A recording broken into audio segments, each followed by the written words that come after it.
On the 5th day of Tradmas, the internet gave to us Zuby interviewing Brett Cooper.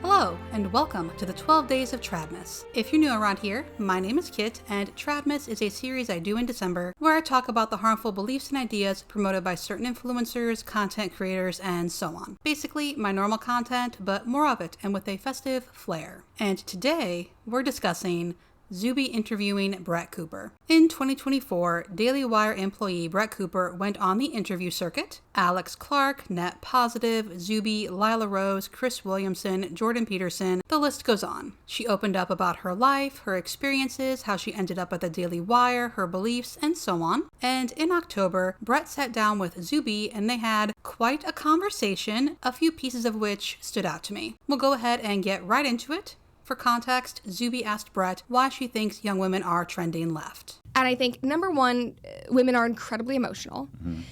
And the left does an incredibly good job at connecting to our emotions. And I think that that is something that the right has failed miserably at. For sure. And I think that, I love Ben, obviously. I work with Ben, and, facts don't care about your feelings is very true because they don't. It's also true in reverse. Exactly. Yeah. Because somebody's feelings don't really care about your facts. That, for a lot of people, and very much so for women, will trump your facts. They genuinely will just not care. Yeah. I've noticed. Yes. And yeah. And so I think that is very difficult. And I think that the right is now just sort of catching on to that and understanding that that's kind of been a failure to not lean into that. I also think that they have not focused on women as an important demographic, kind of expecting that they would just follow when they really won't. I think that's a big one. I think in a very broad sense, and I almost worry about saying this, but I think it's true, I think that there is a severe lack of personal responsibility and accountability when it comes to women. I do wish when they say things like the left plays to women's emotions, they would cite something, but maybe it's for the best they leave it up to interpretation. I have an unpleasant feeling that they would play it like Allie Beth Stuckey and twist things to suit their purpose. Moving on, I'm sure you'll never guess where Brett is going when she talks about responsibility. The biggest pressure point for me and the biggest indicator of that is the issue of abortion. Because so many women are one-issue voters now. Is that why Harris had a smaller share of female voters than Hillary Clinton and Joe Biden? But yes, in general, bodily autonomy is a very big issue, just apparently not as big as Brett and, well, everyone else thought. Alex and I have friends who are more right-leaning. The husband in the relationship, wants to vote for Trump. It's totally fine. The wife would be on board, or the girlfriend would be on board to vote for Trump, is more right-leaning, but will not vote for him because of abortion, because she has been lied to, because she still thinks that he will enact some, federal abortion ban, even though time and time again he's saying that he won't, and they keep lying. He believes in exceptions. Nobody cares because they've been lied to for the last, 8 years. I've said it before and I'll say it again. There's no point in believing anything Trump says because he has no principles of his own. And for anyone baffled by why people keep crediting Trump with overturning Roe, it's because he appointed 3 of the judges that did so and has taken credit for it himself. Quote from Trump himself from his own Truth Social account, "After 50 years of failure, with nobody coming even close, I was able to kill Roe v. Wade, much to the shock of everyone, and for the first time put the pro-life movement in a strong negotiating position over the radicals that are willing to kill babies even into their 9th month and beyond. Without me, there would be no 6 weeks, 10 weeks, 15 weeks, or whatever is finally agreed to. Without me, the pro-life movement would have just kept losing. Thank you, President Trump." And yes, he did thank himself. And they're so bought into abortion, and for so many women, abortion is a lack of personal responsibility. I used to be pro-choice, and that is what changed my mind when I realized I care so much about personal responsibility. I care so much about accountability. My mom's parenting style when she was raising us is natural consequences. That was how she punished us. That is how our punishment was, decided upon. But we had to face natural consequences for everything. We had to learn how to take personal responsibility. And I care so much about that. And it drives so much of my life. Being accountable not just for the world around me, but also for myself, my actions, my, responses to the world. It dictates everything. It determines how healthy I am, both of body and of mind. It's very important to me.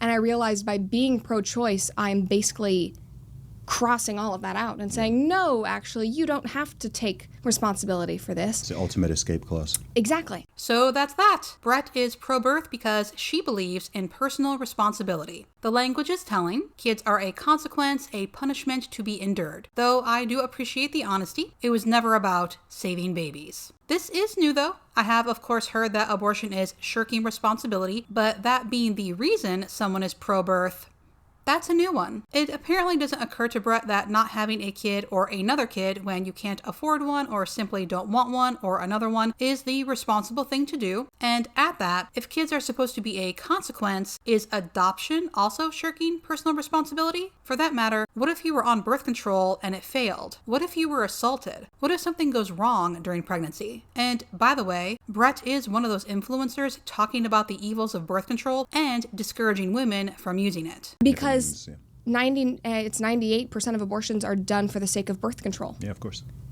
And so I saw that number, and my mind just completely shifted. And I had somebody respond to a tweet of mine last week and say, well, consent to sex isn't consent to pregnancy. And it's just, okay, so you can consent to having sex for the sole purpose of pleasure and not for the sole purpose of procreation. That does not remove the scientific, biological possibility that you will create a child. Just because you are saying it into the universe, just because you have the ability in many states to kill your child, to kill this fetus, that does not, you don't suddenly just get to evade all responsibility and evade the possibility of creating a life. And it just woke me up. And so I see that in so many women and how that dictates how they vote, the policies that they follow, is that they just want to avoid. They are willing to send our country further down the crapper because they want abortion, because they don't want to take personal responsibility. And so as a result, they're not taking any personal responsibility for our country going down the crapper. They're like, oh no, I don't care, it's all about me. So it's very selfish, and it's devoid of personal responsibility. This is a great example of how conservatives twist language. You hear 98% of abortions are done as birth control and think abortions are being performed 98% of the time as birth control. But what Brett actually means is that they weren't for an exception, such as rape or the mother's life being in danger. Conservatives love to paint this image of a woman having an abortion as being a woman in her early 20s who likes to party and who doesn't want a kid because it would make her change her lifestyle. Grow up, you might say, and take life more seriously. But in reality, there's a lot of reasons someone might want an abortion. And something conservatives notoriously neglect to mention is that pregnancy isn't just 9 months of inconvenience and then you give birth and can walk away. Pregnancy and labor are not harmless. They can have life-altering consequences, and I don't just mean a kid. They can also be fatal. And what is this bizarre notion that our country going down the crapper doesn't affect women? Back to Brett, she says she doesn't hate women at all, she thinks they're wonderful and she values their voices, and Zuby says it's so interesting that she felt she had to add that caveat. And then I also think avoiding all personal responsibility and being willing to send our country into further turmoil to vote in a way that could, enact World War III. Sorry, but I think that's pretty distasteful, and I think that's pretty selfish. I think they're very selfish. The psyop that has been run over the past 60 years across the entire West when it comes to the sexual revolution and it comes to birth control and abortion and the things that are bandied around as freedom and personal choice, essentially.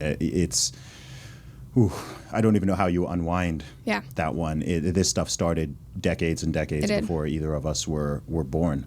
It's created so pervasive. A real false sense of entitlement. So women thinking they have a right to bodily autonomy is a psyop that's been run across the West, and also a sense of entitlement? Well, yes, I do feel entitled to my body and to what it's used for. Most people do. That's why even corpses can't be harvested for organs unless the person consented to it when alive. We respect the bodily integrity of a corpse. Pro-birth folks respect the bodily integrity of a fetus. But girls, women currently on the planet, nah, that's a psyop and you're acting entitled. Do they hear themselves? Oh, and men, you're also a part of this conversation. Zuby says men also want that escape clause and they don't support abortion for altruistic reasons. However, there's also an interesting imbalance here because everyone agrees, both left and right, they agree that if a man gets a woman pregnant and she has the child, then he should be morally and legally on the hook and financially on the hook to some degree. They'll literally say he has no say. Even the progressives will be like, nope. If he didn't want to have a baby, he shouldn't have hopped into bed. And it's like, interesting. You're so close. It's like, close. Okay. So Yeah. I'm like, I agree with you. Yeah. So Yeah. Is there not a flip side to this equation? Yeah. It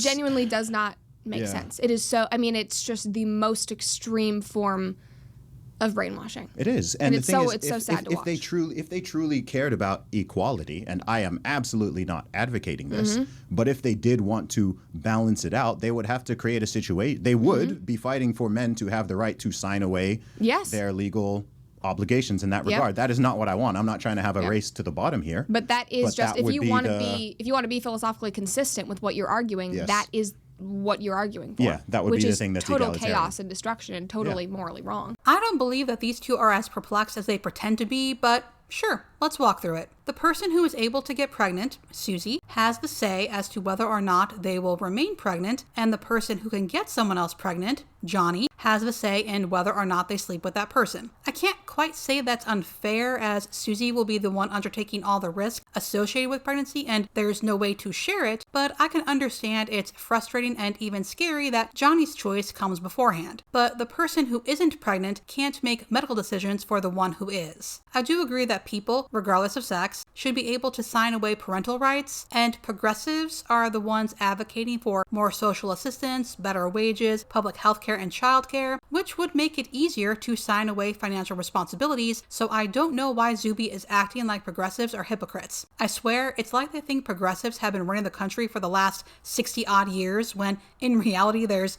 a whole 3 people in Congress who could be called progressive. And let's not forget what happens when progressives speak up. Yeah, what's interesting with all these things is so much of it is tied to the attack on the family. You could go deeper and say that this is all the attack on faith and attack on God, ultimately. Yeah. I don't buy that if it became easier for men to sign away parental rights, people like Zuby and Brett, and there's a whole lot more folks like them in politics, wouldn't be there screaming about how families and faith are being destroyed, when in reality, no one cares. We just want people to be able to live. If that means marrying your high school sweetheart and having a dozen kids, go for it. No one cares. No one is trying to make that illegal. But let's move on to homeschooling and trans people. There's often people who will say, I don't want to homeschool my kids. I want them to go to public school so that they can be normal.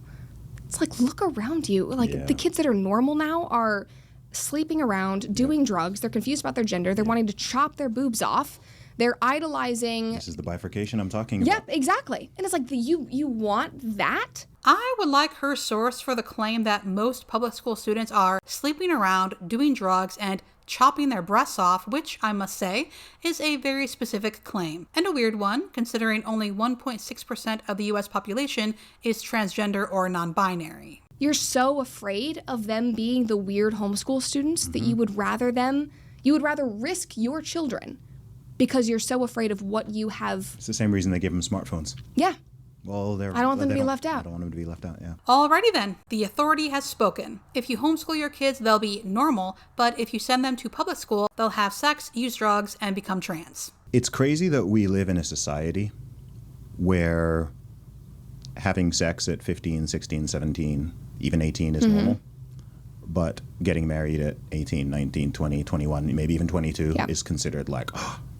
Yeah. This is such dishonest framing. Zuby is trying to get us to think that people are cool with teens having sex, but not cool with anyone marrying before 22, when in reality, most people would advise against both. But let's move on again to modern women. Modern women, when they talk about committing to a guy and settling down and getting married, they often look at it as a negative because you're holding yourself back from other opportunities and you're settling down. Like even that word has kind of like a negative connotation. They're going to hold you back. They're going to hold you down.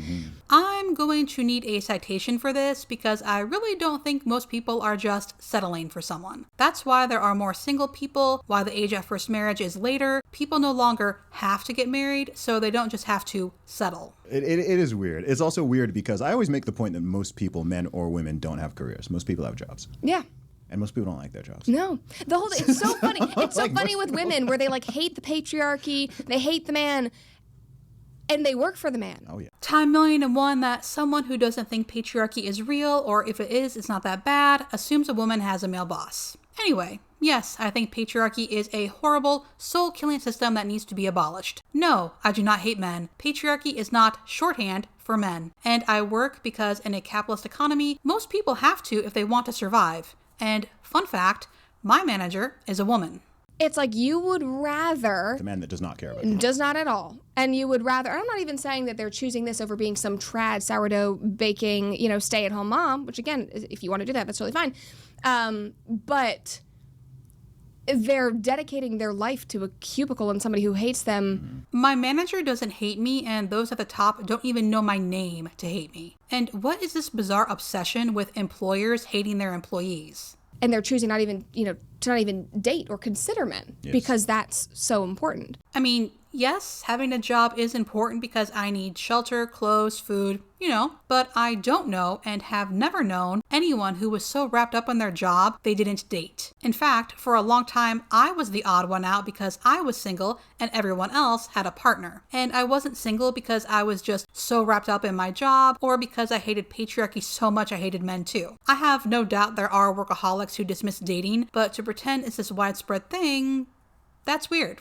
Where is Brett getting this from? And they've just been utterly lied to, and it's so hypocritical, and it doesn't make sense at all. It's like you're working for this Fortune 500 company run by a bunch of dudes. Well, this is very specific. That literally do not care about you, that are paying for you to freeze your eggs, are paying for you to fly to different states, to abort your children, because they want you to come back and keep focusing on your career. That's insane to me. So basically, they're upset people might not be doing life the way they think it should be done. Got it. It's a little funny because capitalism is doing what it does, and these two love capitalism, but they get upset when people do what they have to ensure their survival in this system, because they think people could do it differently, but they aren't living other people's lives, and I don't understand why they can't just focus on their own. It also seems a bit hubristic to assume you know what's best for strangers. But that is something I've noticed with conservatives in general. They think they know what's best for everyone. And if you disagree, psyop, brainwashed. What a way to think. Or rather, what a way to avoid thinking. And that's it for the 5th day of Tradmas. Thank you so much for watching, and I would like to give extra thanks to my patrons. My socials and Patreon are linked below, along with sources and resources, and I'll see you in the next video.